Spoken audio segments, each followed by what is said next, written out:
El libro de Daniel comienza con una nota sombría, la invasión de Nabucodonosor a Judá. A primera vista, estos eventos dan la impresión de que el Dios de Judá había sido derrotado por los dioses de Babilonia. Era apenas una impresión. Sin embargo, uno puede percibir con una lectura más cuidadosa que la derrota de Jerusalén fue un acto de Dios. Daniel 1:2 dice que el Señor entregó en sus manos, hablando de las manos de Nabucodonosor, a Joacim, que era el rey de Judá. ¿Y cuál era la razón? La razón fue porque Israel había quebrantado el pacto y también había rechazado reiteradamente las invitaciones que Dios le hizo para relacionarse con él. Y entonces el Señor envió a los ejércitos de Babilonia para desmantelar su sociedad. Y realmente debió haber sido muy doloroso para Judá poder experimentar el colapso de 3 instituciones pactuales que le daban significado a su vida. ¿Cuáles eran estas instituciones? En primer lugar, la destrucción del majestuoso templo de Salomón.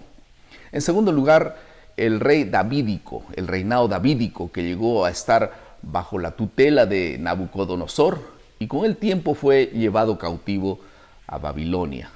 Y en tercer lugar, su tierra natal, es decir, Jerusalén, que fue otorgada bajo los términos del pacto de Abraham, cayó bajo el control de un poder extranjero. Entonces todo esto provocó aquella grande crisis. Sean todos bienvenidos al bosquejo de la lección de la escuela sabática. Estamos en la segunda lección del trimestre que tiene como título De Jerusalén a Babilonia.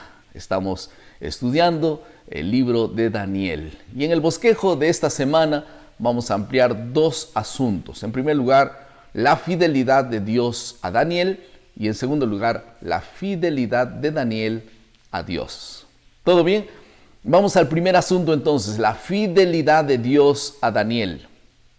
¿Sabe que una de las conclusiones del libro de Daniel es que mientras que las fuerzas de Babilonia pueden tener éxito, entre comillas, en asaltar la Sión terrenal, Dios en última instancia aniquilará las fuerzas del mal cuando ellos intenten tomar el monte glorioso y santo mencionado en Daniel 11.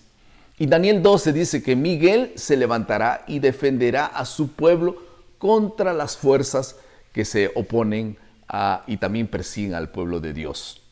Y un tema importante que muestra la preocupación de Dios por sus hijos, y esto en el cautiverio específicamente, es que cuando Daniel y sus compañeros afrontaron el desafío de vivir en Babilonia, Dios estaba con ellos. Amén. Inclusive Dios hace que sus hijos prosperen en una tierra extraña. Un ejemplo de la preocupación de Dios por su pueblo es que influyó sobre el jefe de los eunucos para que pudiese otorgar el pedido de Daniel para una dieta vegetariana en un lugar y en vez de la comida de la mesa del rey. Y la Biblia dice que ellos llegaron a ser más robustos, es decir, que se los veía mejor que los otros jóvenes que comían de la mesa del rey. Así dice Daniel capítulo 1 y versículo 15. Y todo esto otorgó prosperidad a Babilonia por medio del liderazgo de estos jóvenes, especialmente Daniel y sus amigos. Y es importante resaltar que el principal protagonista del libro no es Daniel, no es Nabucodonosor, no es Darío, no es Ciro, sino Dios mismo, el soberano del universo que emerge como el héroe del libro. Amén. El segundo asunto de la lección de esta semana es la fidelidad de Daniel hacia Dios. El proceso de adiestrar a los extranjeros para servir en el palacio real involucraba, en primer lugar, adoctrinarlos para cambiar su cosmovisión y ganarlos a la ideología del imperio. Y realmente esto involucraba 2 aspectos principales. En primer lugar, el cambio de sus nombres. Cambiando los nombres, cambiarían el significado de ellos.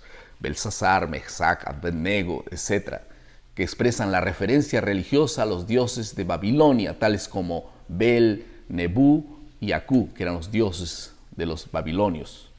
Los verdaderos nombres hebreos eran Daniel, Ananías, Misael y Azarías, y contenían referencias al Dios de Israel, el gran Yahvé.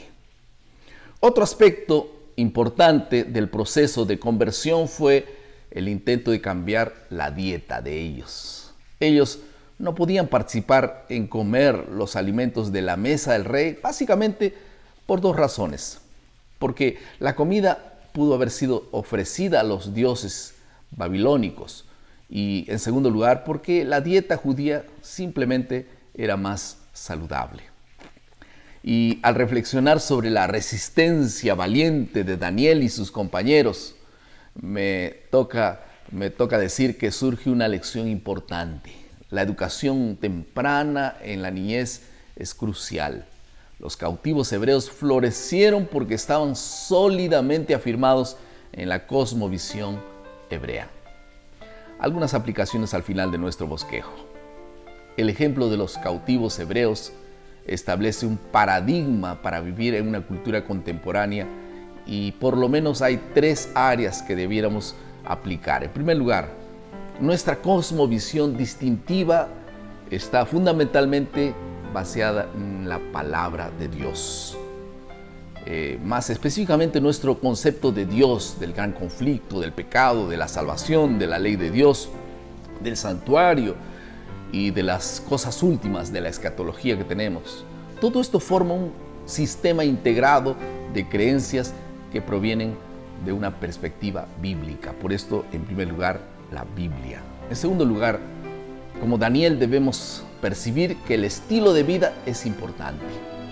Lo que comemos, lo que vestimos, lo que miramos y a dónde vamos son una expresión de nuestra lealtad final a Dios. Y en tercer lugar, el retirarnos de la sociedad y la cultura no es una opción viable. Como Daniel, debemos dar cuenta de nuestra fe en el lugar donde nosotros nos encontramos. El desafío es vivir como hijos de Dios en una cultura hostil, y es realmente esto un desafío grande para todos. Se requiere de sabiduría para elegir el camino correcto y hacer siempre lo correcto. Y una frase final que resume todo esto es que Daniel y sus amigos entraron en Babilonia, pero nunca Babilonia entró en ellos. Que Dios te bendiga y de mantenerte firme y fiel en el camino que Dios te ha colocado. Vamos a orar. Querido Padre, muchas gracias por tu palabra. Permite, Señor, que cada uno de nosotros pueda mantenerse firme y fieles a ti y tomados de tu mano para estar también en aquel gran día de la victoria juntamente contigo. En el nombre de Jesús. Amén. Muchas gracias por estar con nosotros una vez más. Recuerden nuestro lema: maná, cada día, cada uno, cada mañana es alimento para la vida. Que Dios te bendiga.